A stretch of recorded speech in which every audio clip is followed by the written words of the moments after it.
man, it's hard to argue with. Like, everybody remembers how solid he is, but then you think about when he really peaks, and it's like that Katowice form where he takes down some of the best Protosses in the world, never mind just the best Protosses in Europe.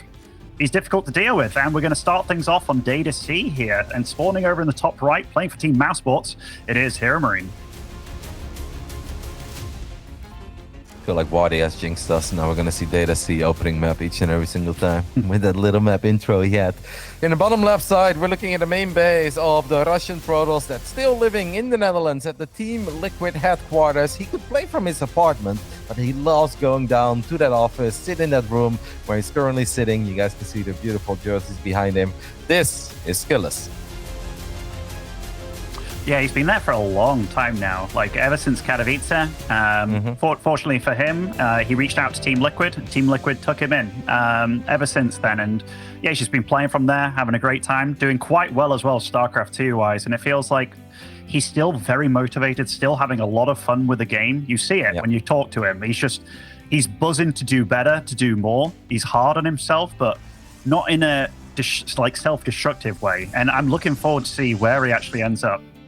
No, I love that you pointed out, Ben, because I actually think that's a very important thing about SKillous. I'm also a big fan, not just because he's good at the game and he also likes playing Phoenix against Terran, and I expect to see some Phoenix openings here, but he is just so passionate about this video game. He always has fun. Sure, sometimes there is a lot of heartbreak, but he just picks himself up and he goes again. He doesn't give up, doesn't balance wine, just does his absolute best, wants to do better, wants to make that final jump to not just be one of the better Protosses in Europe, but no, to be mentioned in the same sentence as Clem, Rainer, and Cyril.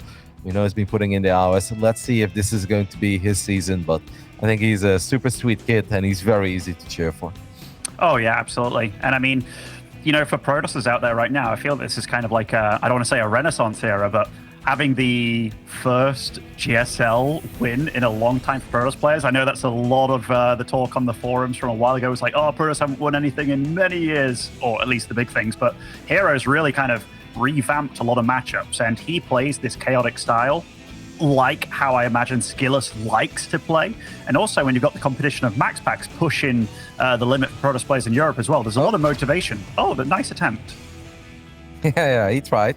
I was wondering if that would have worked, actually, it would have been very annoying for SKillous, because then that Reaper would have gone completely uncontested for like 4 or 5 seconds. And that probably means a couple of probes would have gone down. One probe does still fall, and that's obviously not the best start against Gabe, because we often joke about how incredibly efficient Gabe is. If Gabe feels that he can take you out, if he can end the game, he will. We love Gabriel, but not for the 27-minute bangers in this matchup. We just know how efficient he is. So you don't want to lose too many workers. And it is indeed that Phoenix opening for SKillous that I predicted. But if I can predict it, I can guarantee you that Big Gabe can predict it too. Yeah, absolutely. I mean, this Reaper is being so damn annoying. And I mean, no shield battery in the main, has to dance about a bit. We'll see the end of times right here, right now. But that was just a nice bit of boogieing around, and 2 probe kills for his efforts as well. One with a Marine early on as well. But HeroMarine's looking pretty damn strong. Obviously, things aren't over, but he's feeling good about this one, I bet. That was accidental. I refuse to believe that he wanted that shade to finish up. You could see it in his camera as well. A little frown. It's not the end of the world. It's a single adapt. But now it's very important for SKillous to follow up with a good scout to actually see what Gabe is doing. Because you know that he had double gas. You know there is a factory. You know it's not 3 racks or something weird. There is a random heli and being annoying as well. Man, Gabe, all the little things so far working out for Gabe. Now this Phoenix is going to take some real damage still. None of it is game ending. Games do not end because of this, but I feel that so far all the little things are going in Gabe's favor. SKillous has gone for a couple of gateways before the Twilight Council, which means he's going to have to defend this first push that's now moving out. It's a proper hashtag rollout movement, Ben, with just basic gateway units, no Twilight upgrade, and we're probably going to go for a mix of Stalkers and Adepts. And then it's very important, as we have a little bit of a scuffle here, but nothing falls. It's very important that the Stalkers shoot at the Vikings in the Cyclone. The Adepts only shoot at the Marines. If you mess this up, the game can end and SKillous would be in a lot of trouble. But I love that he's playing it safe and he's getting those batteries. I also like the fact that he kind of stopped HeroMarine in the middle of the map there, and HeroMarine had to defend his Vikings. This little area in the middle was a bit tricky, going in from a completely different angle here, but SKillous looking a little bit better now to deal with this. And that Viking super low, taking that out could be a big deal. But yeah, HeroMarine, he's just going to be pushing. Stalker so far shooting at the Marines is not exactly what you want. The lock-ons are definitely dealing a decent amount of damage. As long as that Nexus is done, we cannot overcharge. Phoenixes are busy picking up reinforcements, and sure, they're doing a good job with that. But that does mean that the Cyclones and the Marines are hitting pretty hard. It seems like one Stalker went down. But as long as SKillous doesn't lose the Nexus, I guess this is all okay. I feel like this was a complicated way of dealing with this, but maybe not the worst. You know, I'm looking at the resources lost tab here, Kev, and SKillous is actually trading really damn well. Like, really damn well. And I mean, these Phoenix, obviously they've been off camera for a little bit, but oh, that's one fresh mule going down. Will lose a Phoenix for those troubles, but yeah, not bad, all things said and done. But doesn't want to lose second one. Oh, beautiful. Yeah, that was sick, actually. Still took a lot of damage, though, so that does mean that this Phoenix is going to fall in the near future. By the way, Gabe has made 2 more Cyclones. I recently saw him do this in a different game. I don't know if it was against Showtime. One Viking, by the way, is going to take the fight against the 3 Phoenixes. But Gabe was actually shooting at the wrong Phoenix, so now in return he loses the Viking, doesn't get the kill. And momentum has shifted. What do you make of the 4 Cyclone opener of Gabe? I'm not big of a fan of this stuff. I'm not a fan either, because in my head, those are like very early game units, just to make sure that you survive and don't take too much damage. Whereas, yeah, he really committed to them, right? And maybe he was expecting a bigger follow-up from SKillous or something like that, but look how low his Phoenix count is. He's kind of respecting the fact there's quite a lot of Cyclones on the map, and now he's the one that can be aggressive. SKillous is actually handling this all very well. Yep, and Blink is done. So he went Phoenix into Blink, which is a build that I hate on the tiny maps, like Waterfall, Inside and Out. I feel like you just almost pretty much immediately die. We're going to make sure we don't lose any Blink Stalkers here. But on a map as large as Data Sea or Cosmic Sapphire, then I'm kind of okay with going Phoenix into Blink if you're very good. I do not recommend trying this on the ladder if you're hovering around 5k MMR, because it's very difficult. It's hard to pull off, but if you're very active and you can get value out of the Phoenix, out of the Blink Stalkers, it's big.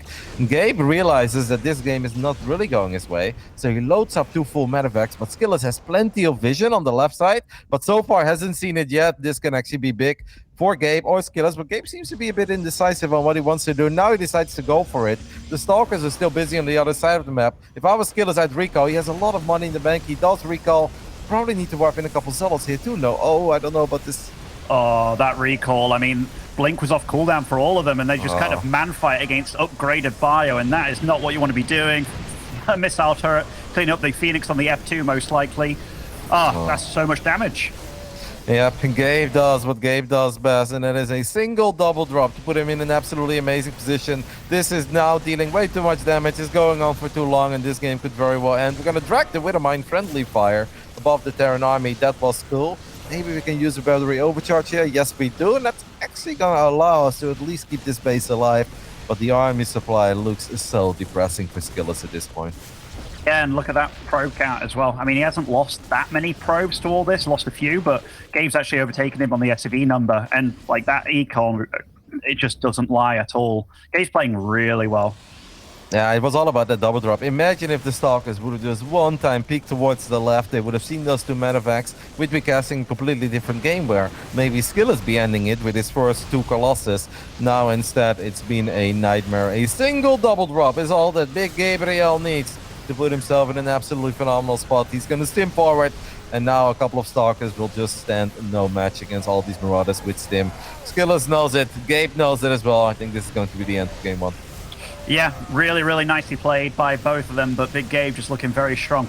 Also, that moment where he was doing... Oh, that Colossus as well, on the wrong side of town.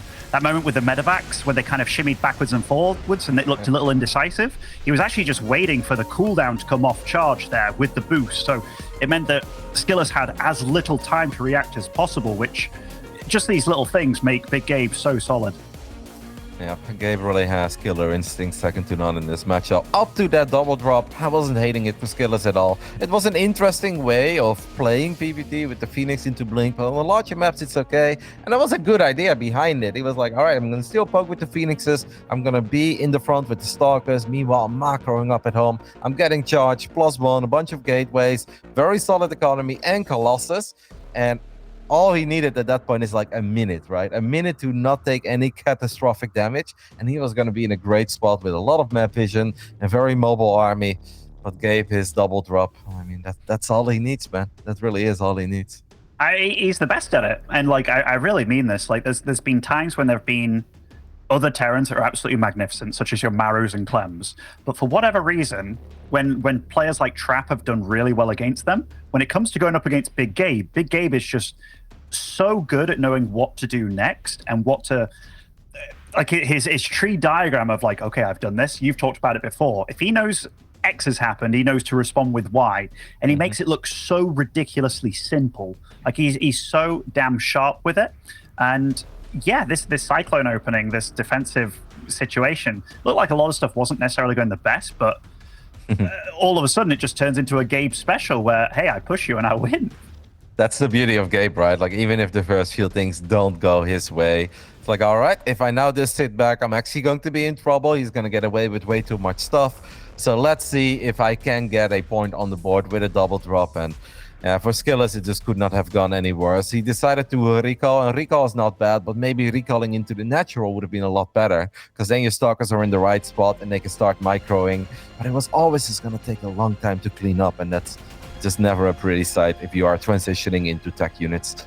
We're moving on. This time around, we have hopped into Inside and Out. This man is now up 1-0 in the bottom left side of Group A, opening best of 3 of the entire Europe Regionals. This is the man representing Mouse Sports, HeroMarine. And spawning over in the top right, as our blue pearls here, it is SKillous. Gabe looks so fierce on the webcam, by the way. And like these jerseys with the Mouse Sports and stuff on them, it's always like, for me, Gabe is Mouse Sports, dude. Like, Mouse Sports is Gabe. Like, I can't get it out of my head. Whenever I see, like, Mouse Sports CSGO or something, I'm like, Mouse Sports is just so Gabe. I love it. I kept an eye on the cams because I know that that's something you normally like to do, and then often you see things that I miss. But SKillous at one point was just kind of chuckling to himself, and the 2 medevacs eventually got out, and the final stalker shots weren't enough. Mario was just... basically, the expression on his face was, come on, man. Like, can anything else go wrong? Like, it was all going so well, and now it's just completely falling apart. I hope that he can keep it together. The flavor of this month in this matchup really has been like the double gas for Terrans. No longer a Reaper single gas fast expand on the low ground and we get a bunker.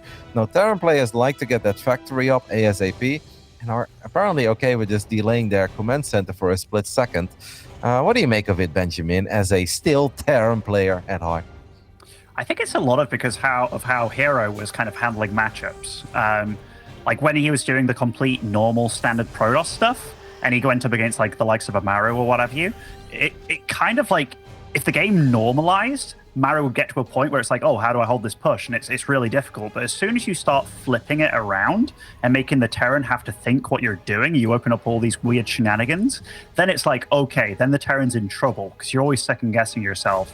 And I think this kind of opening kind of flips that out. So if you are against any of that weird stuff, it no longer feels that bad. It feels like you're playing a bit of an even ball game. But yeah, the fact that you can kind of transition out of it very normally as well. This is what Terrans also discovered in the TVT matchup, which is kind of where this build came from, like developed this 2-gas opening. Finding a way into a normal game from it is still also very, very viable. The SimCity allowed the SKillous to get a very easy Reaper kill there. He is going to go Stargate once more. I'm not surprised. I do think it's going to be Phoenix once more as well. Like, if it's Showtime, I'd be like, could very well be Oracle, because Showtime is still so confident and good with them Oracles. But SKillous just loves his Phoenixes. But I do not believe that he's ever going to play the same strat as he did in the previous game, right? Where it's Phoenix into Blink. I think this map is just too tiny for it.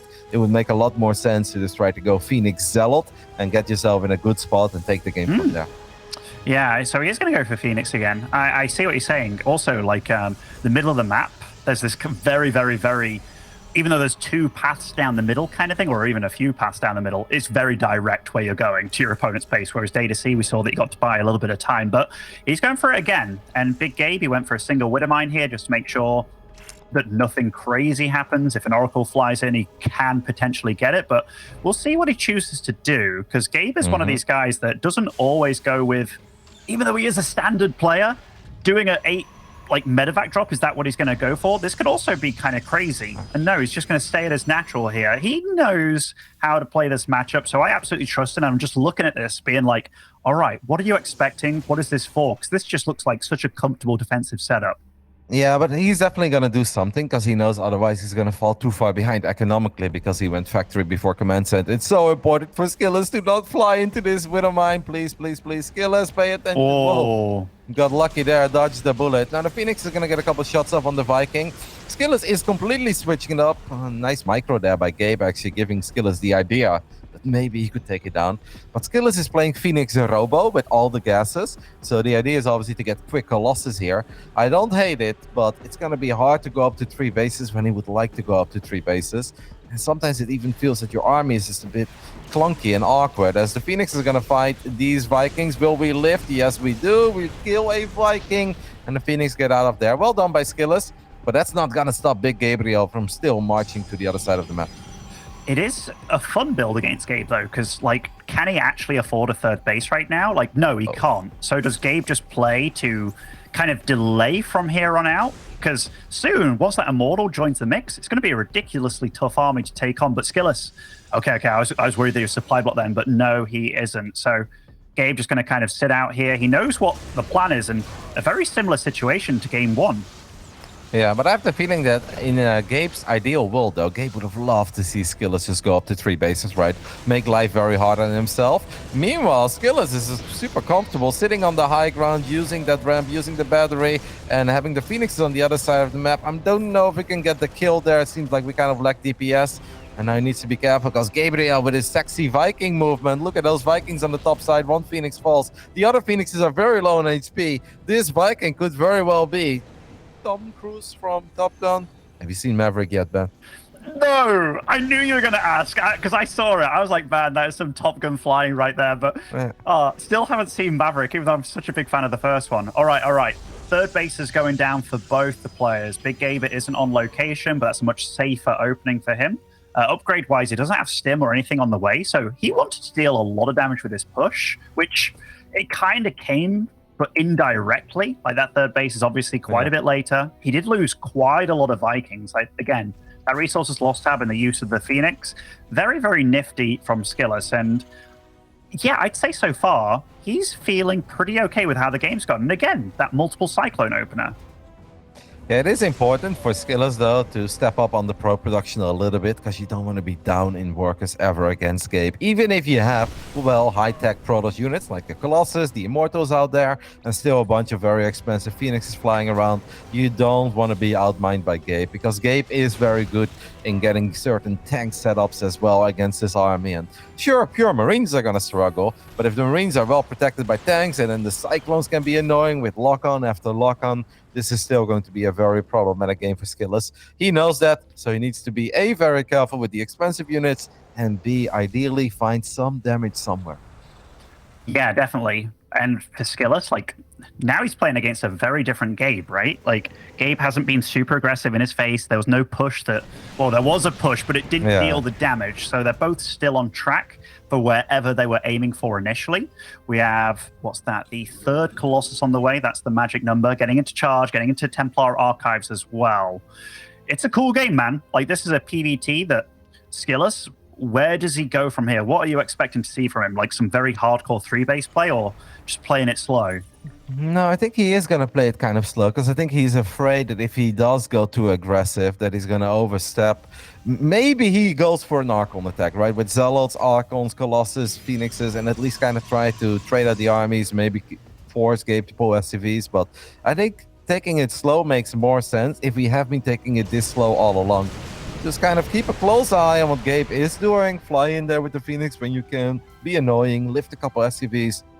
I think for SKillous, the name of the game is surviving. But these are the move outs, man, that he really needs to see. Gabriel's probably keeping a close eye right now on the map. He's like, are there any observers here somewhere? Am I being revealed? Because if those tanks siege up, even just... Obviously, they're going to get a cancel on the 4th base, but if they start sieging up on the high ground there, you basically make it very awkward for the Protoss to ever defend their natural. So this could get very dicey, and SKillous needs to be all over this army.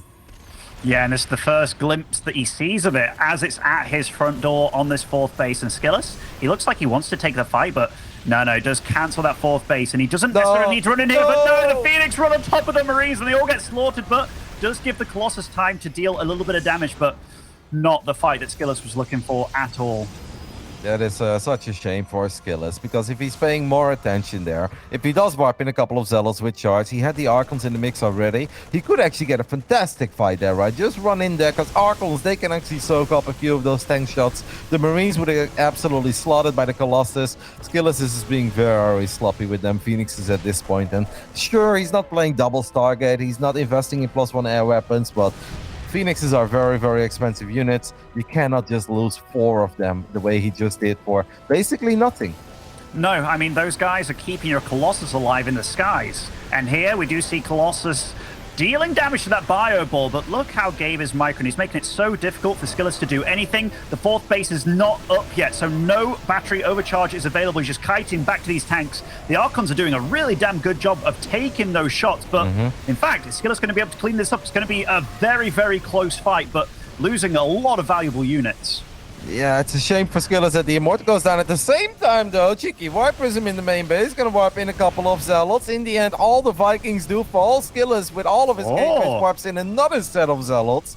And what definitely looked like kind of an awkward, ugly fight turns into not all that bad for SKillous, but he is still pretty far behind in the army supply. And Gabe is now investing in Liberators as well. This army should absolutely return home. Zealots have done a great job in the main base. That's a lot of SCVs falling. But now SKillous needs to rebuild that big, powerful army that he was once upon a time working with. You know, that fourth base that SKillous put down kind of in HeroMarine's face during that fight, it's actually already come online. Like, I thought that was a gutsy move, but the fact that now it's actually paying off, the one thing I want from him is to not really produce any probes, because he did enough eco damage, right? Like, he just needs to get out army. The fact he's going to a fifth base right now, I feel that that's just a little bit too greedy here, Kev. Maybe. He did see that HeroMarine has a fourth base, so maybe he feels that Gabe is also going to take it a bit slower. Like, if the Archons and Stalkers can just get a few shots off on the Liberators, then it's all good, as we do have a double drop. There are a couple of cannons and batteries here. Well, 1 cannon, 2 batteries. SKillous, do we have a recall, or what are we going to warp in? He will just go for Stalkers. They do have +1. Oh no, the battery overcharge is on power. That is very problematic for SKillous. Another great drop by Gabe, man. Yeah, I'm surprised that he actually got out of there. I felt that he kept on trading, because that would have been a lot of probes dying. And SKillous, he's got a Warp Prism in the main base of HeroMarine, but he's got no money to utilize whatsoever. And HeroMarine's dealing too much damage here. Yep, the Archons are going to try to make some magic happen. Gabe is going to gun down the Disruptor, and he will successfully do so. And where the game was looking somewhat promising for SKillous, it's really not working out well. He does have a couple of Zealots in the main base. The Misrally Disruptor, I mean, these are those key robo units that he needs to start building up again. He does successfully clean up the drop, and he has +2 finishing up, but he's down 60 army supply. And unless we can land an absolutely magical Nova or 2, I have the feeling that this is going to be the end for SKillous. Maybe battery overcharge is back. Another Disruptor just runs straight into the Terran army. And Big Gabe does what he does best, and that is